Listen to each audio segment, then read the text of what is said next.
বৃদ্ধ হবার ফলে ভাবেন তিনি সিংহাসনে মিছে বসে থাকা, প্রাণের কথা আর বুঝি তার যেন প্রাণে রাখা।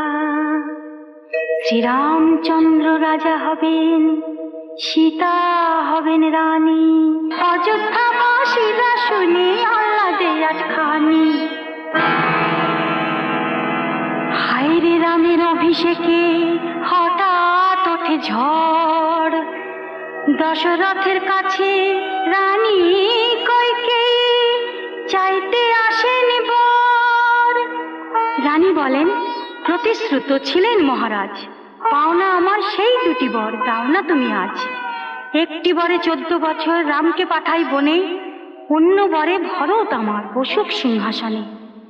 অন্ধমুনির সাপের কথা উঠল চোখে ভাসি, জ্ঞান হারালেন রাজা তখন, থামল সবার হাসি।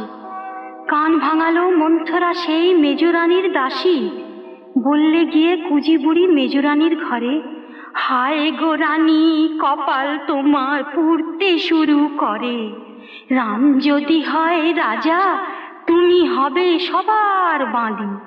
এই বেলা চাও বর দুটি সেই রাজার কাছে কাঁদি।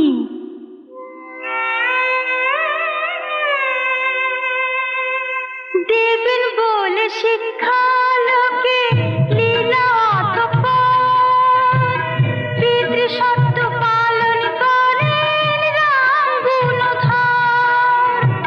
হাসি মুখে বিদায় নিতে এসে মায়ের কাছে বলেন, মাগো মোছো আখি দুঃখ কি আর আছে। ফিরবে তোমার রাম যে আবার 14 বছর বাদ, দাও না পায়ের ধুলো মাথায় করো আশীর্বাদ।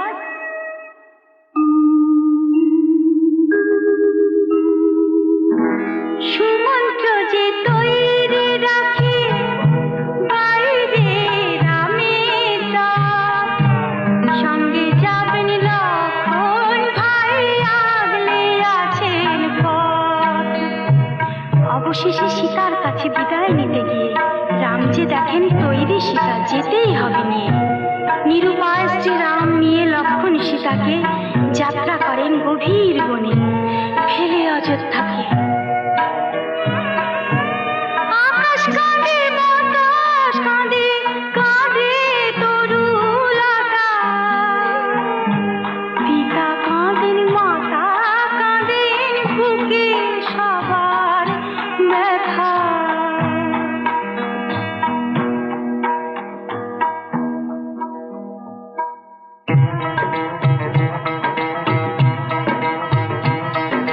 চণ্ডাল রাজা গুহক ছিলেন রামের পরম পিতা, তারই দেশে রাম এলে সে রাম লক্ষণ সীতা। সেখান থেকে সুমন্ত্রকে রাম ফেরালেন বাড়ি, রামকে পেয়ে গুহক রাজা খুশি হলেন ভারী। ফল দিলেন মিষ্টি দিলেন যত্ন করে খেতে, পরের দিনে নৌকা দিলেন চিত্রকূটে যেতে। চিত্রকূটের পাহাড় হঠাৎ ভেজে চোখের জলে, একদিন তো ভরত এসে দাঁড়ান সদল বলে। রামের দুটি পায়ে ধরে কাঁদেন ভরত ভাই, বলেন দাদা শোনো তবে পিতা যে আর নাই। ফিরিয়ে তোমায় নিয়ে যাব এই করেছি পণ, ভরত কি আর নিতে পারে রামের সিংহাসন।